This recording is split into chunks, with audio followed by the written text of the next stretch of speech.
Get hype, get hype. You don't know my story. You don't know. You don't know the things that I've gone through. You cannot imagine. La la la la la la la. You don't know my story. Hey y'all, it's your girl Steph. Welcome to the Bible Live series. I am so happy that you're here. Here at the Bible Live series, we represent Bible stories in a creative, innovative, and passionate way in a slightly ratchet yet redeemed millennial perspective. So today, guys, oh my gosh, we're getting vulnerable. So today I'm going to share my story with you, or in other words, my testimony. Basically, when we think about sharing your story or testimony, that just means sharing the change that God has done in your life, who you were before you knew him, and who you are now. So the reason why I'm doing this is because I think that it's super important that before we actually go into the stories of the Bible, that you guys actually get to know me and hear my story. And as we go along this journey together, I really wanted to just create a space where you guys can learn about me, learn about my story, learn about who I am before we dive into the Word of God together. And the first step to that is vulnerability.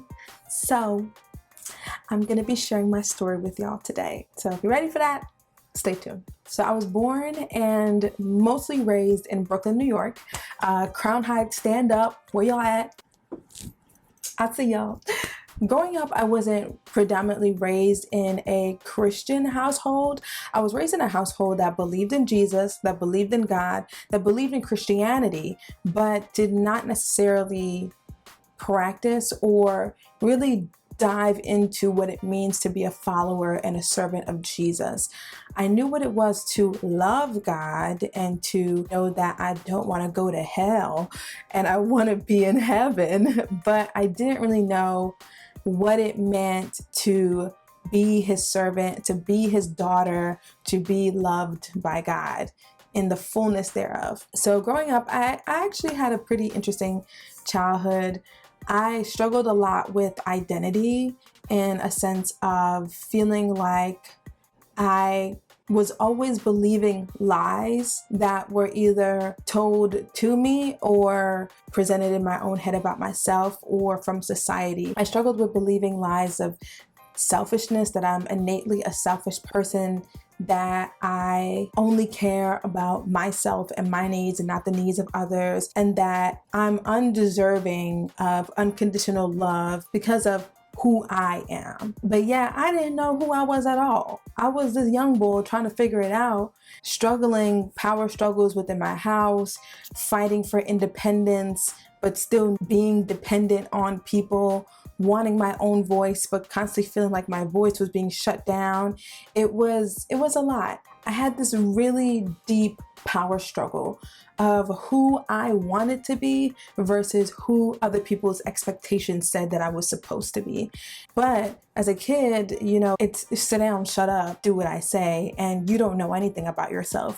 I know everything about you as an adult. I know what's best for you. So because of that, I rebelled a lot. I would be sneaking out the house. I don't know if my mom knows that.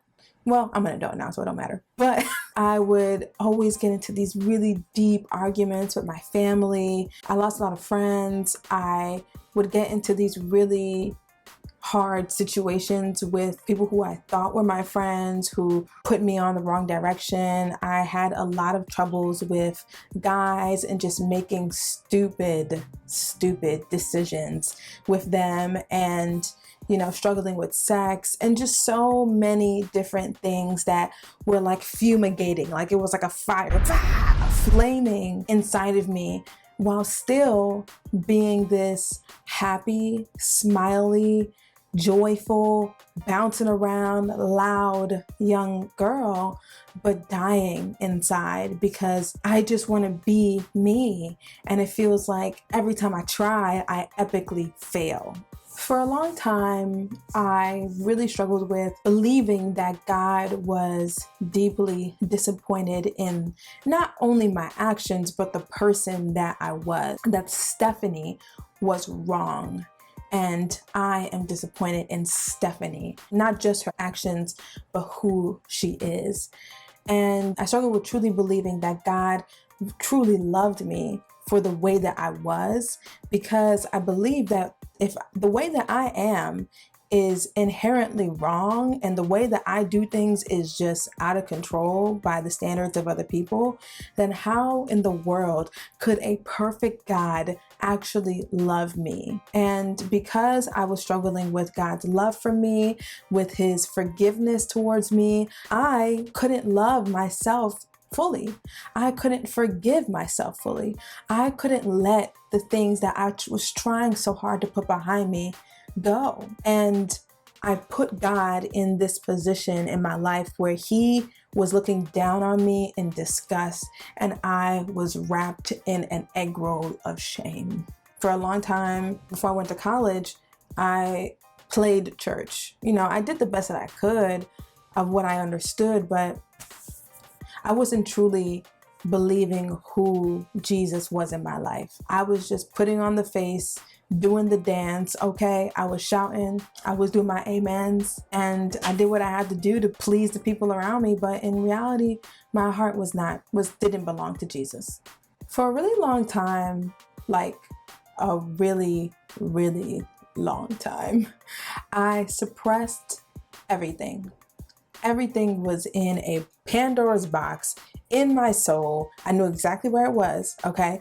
It was in the back corner in the attic, which was actually a basement underneath the pillow of the brick wall that was my pain. And I masked it with smiles, laughter, and I kept myself in a way that guarded me from the pain that was truly inside of me. And now imagine all of that, and then you go to college. Things escalated very quickly. I, like most college students, told myself, this is my time. Okay? I am going to take it head on. I am free. I could do what I want. Ain't nobody finna tell me nothing about myself. Y'all, I had never been to a party. Never. Outside of family. Y'all, that's exactly where I was every week. I never drank alcohol, ever, never. And Thirsty Thursdays became my best friend. I was losing my damn mind. Y'all, I'm not gonna lie, I had a good time.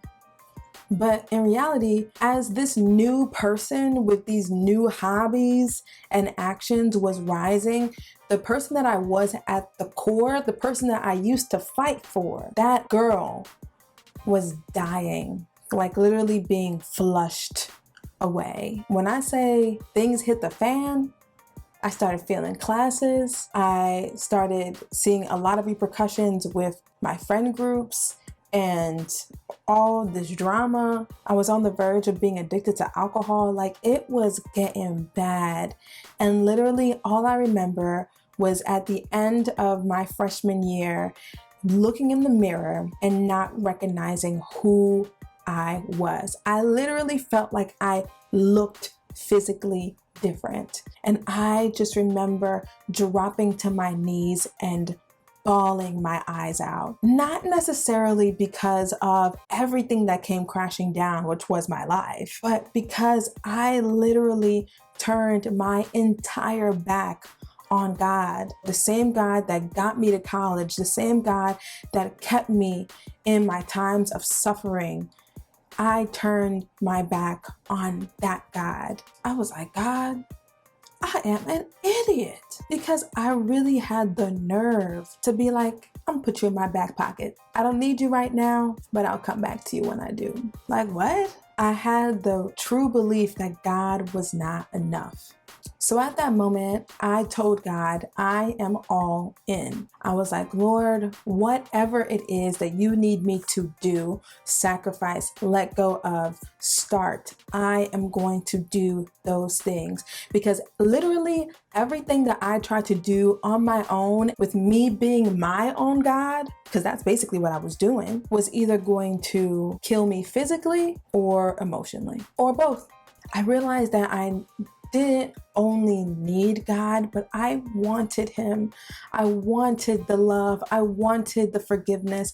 I wanted to truly believe what the Bible says about who God is. But I remember telling God, I was like, God, I love you and I want to do all these things, but I need you to give me people my age to show me what it means to love you fully, to live a life for you, still be myself, and be a college student. I was like, does that even exist? And sure enough, God provided. He gave me a student organization called Impact, which is a ministry centered on sharing the gospel and making disciples of Jesus Christ who are of African descent. I was like, cha-ching, jackpot, this is my people. Like, this is what I need. Through these amazing people, my peers, upperclassmen, they showed me something so authentic and so vulnerable that I literally have never seen before. They exposed themselves because they knew that they could never be perfect. They knew that they were struggling with self-worth, insecurity, shame, sex, forgiveness, failure, and they knew that they were not worthy of the unwavering love and forgiveness of God. And in them knowing that, they were free to realize that God chose them to be his children despite all of the dirtiness on them. And that was true for me. God showed me that I was free from expectations, other people's expectations, not God's expectation. Shame, that I didn't have to be a captive of my past. Because of Jesus Christ, I am able to take all of those things, put them in a little runaway bag, bring them to the cross and lay them there to die. And I get the opportunity to be risen to new life with new love, new forgiveness, and new mercy from God every day. And that is something that I couldn't have never imagined in my life. Now listen, y'all, don't get me wrong. These were not overnight transformations. The things that I learned, it took me a long time to not only learn about who God is and all that comes with that, but to truly believe that he is who he says that he is and that I am who he says that I am. At that time, it was not just an ending to who I was putting behind me, but it was a fresh start to who I want to be and continuously want to be. It took years, okay? Because I gave my life to Christ at the beginning of 2015. And I am still growing, still developing, as I will till I die. Every day is something new. Every day is a new journey. And I'm so thankful that I get to experience the love and the peace of Jesus Christ. That's my story, y'all. I hope that, I don't know what I hope. I hope that you hear my heart and that someone can relate to my story. Well, y'all, this is all I have for you today. If you like this episode, please don't forget to comment, share this with a friend, hit that notification bell down there, wherever it's at on the screen, so I can hit up your YouTube notification line, okay? I'll be like, hey Steph, I'm hitting you up because my video just dropped. Is your notification bell on? Hello? I love you guys so much, and I'm so glad that I could share my story with y'all. All right, y'all. Peace.